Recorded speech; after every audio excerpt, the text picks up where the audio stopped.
امام احمد بن حنبل رحمه الله بارک راضي د خډیر لوی فقيه تیر شوی دی دا غي مبارک راضي چې د مبارک ورځ د کور نه بهر وتلو نو اتفاقا په جمعات کې مبارک شپه راغله نو حالات به داسې خنو مناسب بنو لکه اوس حالات خني دي او جمعاتونو ته قلفونه پراته دي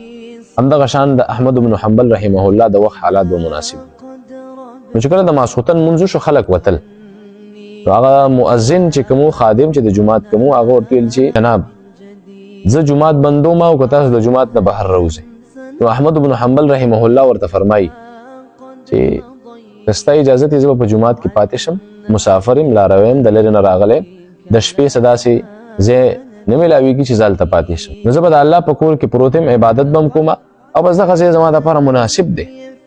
نو هغه ورته چې ګوره جناب خپل نوم دې راته واخیستو دلته دې پرېږدم نو احمد بن حنبل خدای الله والا سړی وغوي خلکو کې ریا نه و ځان خودنه نه و بس وایي صاحب که پرېږدې مې خطر ښه که نه مې پرېږدې نوم درته نه اخلم که نوم یې ورته اخیستی احمد بن حنبل هغه یو ځلانده ستوری و ټولې نړۍ پېژندلو لکه اوس یې چې څنګه پېژني احمد بن حنبل رحمه الله نوم ورته نه اخلي دې کې بهر داسې خلک ولاړ دي نو یو سړی پکې ولاړ دی هغه د امام احمد رحمه الله ته چې مبارک ډېر ښکلی سړی راته ښکاره شو راځه ته زما ملګری شه نن شپه زما سره تېره بس احمد بن حنبل رحمه الله د ځان سره بوت چې کله کور ته راغلی امام احمد فرمایي چې دا سړی چې و دا د ننبهي کاري کو مطلب ډوډۍ پخولې خلکو ته بس په کور کې په دې ورځ باندې د دې څوک نه و کور والا ټول چېرته تلي نو داسې د امام احمد رحمه الله زه داسې اوچت جوړ کړو هلته کېنو ورته ویې ته کېنه زه د ډوډۍ انتظام نیسم نو امام احمد بن حنبل رحمه الله فرمایي چې دی کینی مستغفر الله وایي چې پاسي مستغفر الله وایي چې اوبه راوړي مستغفر الله چې اوبه څښي مستغفر الله چې ډوډۍ ږدي مستغفر الله چې ډوډۍ اوچتې مستغفر الله امام احمد بن حنبل رحمه الله ورته فرمایي چې جناب چې پاسي مستغفر الله چې کینی مستغفر الله ټیک ده چې د استغفر الله ذکر پکار دی خو ورسره دا نور ذکرونه هم پکار دي سبحان الله الحمدلله دا په دې استغفار کې څه لیدلي دي نو هغه مبارک ورته څه فرمایي وایي مسافره قسم په الله د استغفر الله فائدې ما لیدلي زما کاروبار ډېر پټپو چې د کله نه مې د استغفر الله ورد شروع کړی د ټول کلي او د ټول ښار خلک راځي زما نه ډوډۍ وړي او بچیان نو الله بچیان راکړل استغفر الله په برکت باندې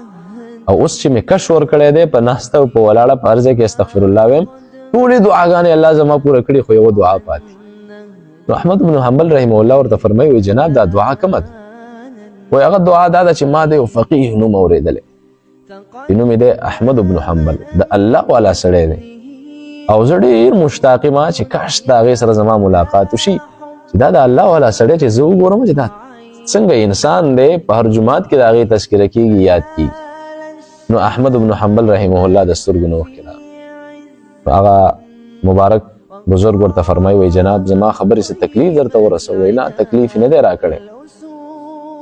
خو ستا دا دعا الله داسې قبوله کړې ده د دې استغفر الله په برکت باندې